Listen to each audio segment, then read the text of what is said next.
आज के प्रोग्राम में हमारा बुनियादी जो फोकस रहेगा वो तो रहेगा पॉलिटिकल सिचुएशन के हवाले से, लेकिन प्रोग्राम के आगाज़ में आपको ईरान और अमेरिका के हवाले से एक स्टेटमेंट जेडी वैंस का दिखाना चाहूँगा, क्योंकि इस जो MOU है के हवाले से बहुत ज़्यादा चर्चा ये है कि अमेरिका ने एक कमज़ोर पोजीशन के साथ जाके एग्रीमेंट किया है और ईरान इसके अंदर विनर है। वो ट्रंप अपने बयानात से सारा कुछ लपेट देते हैं कि दोबारा बमबारी कर दूंगा, उन पे सर पे गोले चलाऊंगा और ये कर दूंगा और वो कर दूंगा, लेकिन जेडी वैंस का जवाब सुने तो आपको पता चल जाएगा कि उसके अंदर क्या चीज़ें छुपी हुई हैं। दिखाइएगा जी।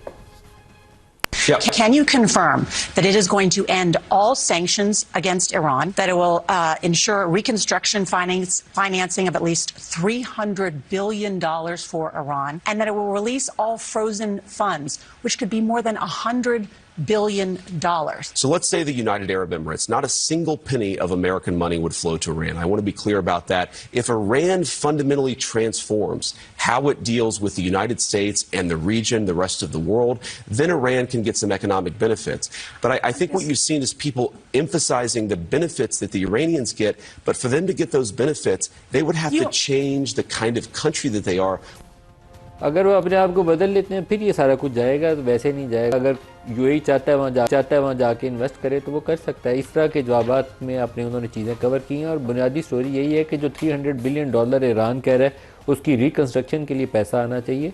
वो मुख्तलिफ जो मिडल ईस्टर्न कंट्रीज़ हैं उन्हीं से वो तवक्को कर रहे हैं कि वो उसके अंदर जाएंगे, इन्वेस्ट करेंगे। हो सकता है चाइना भी जाके इन्वेस्ट करे, लेकिन बुनियादी तौर पर कतर, UAE, सऊदी अरब इसकी तरफ ईरान की उम्मीद है कि वो आएंगे और इन्वेस्ट करेंगे। इसके साथ ही एक वॉल स्ट्रीट जर्नल ने वो $100 अरब हम कहते हैं कि उसके फ्रोज़न एसेट्स हैं, तो उसके फ्रोज़न एसेट्स की भी तफसील चाया की है कि किस मुल्क के पास क्या पैसे पड़े हुए हैं। जो कुछ UN की सैंक्शंस हैं, कुछ अमेरिकन सैंक्शंस हैं, कुछ यूरोप ने लगाई हुई हैं, तो वो $20 अरब चाइना में पड़े हैं, $7 अरब इंडिया में पड़े हैं, $6 अरब कतर में पड़े हैं, कुछ $1.5 अरब लग्जमबर्ग के पास है, $2 अरब अमेरिका के पास पड़ा हुआ है। तो अगर इनका अच्छा एग्रीमेंट हो जाता है और बात आगे चलती है तो वो उनके एसेट्स भी अनफ्रीज हो जाएंगे। होपफुली अल्लाह करे कि कुछ बेहतर मामलात हो जाएं, ईरान के लिए भी रास्ता खुल जाए और दुनिया की अमन की राह भी हमवार हो जाए।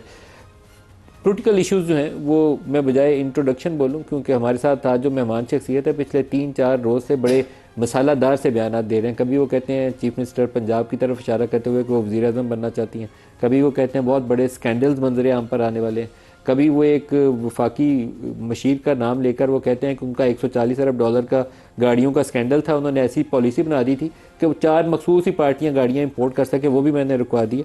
तो पूछते हैं कि कौन क्या करप्शन कर रहा है, कौन लूटमार कर रहा है, कौन भाग रहा है। और वजारतों की भी बड़ी खबरें चल रही हैं कि वजारतें बदलने वाली हैं।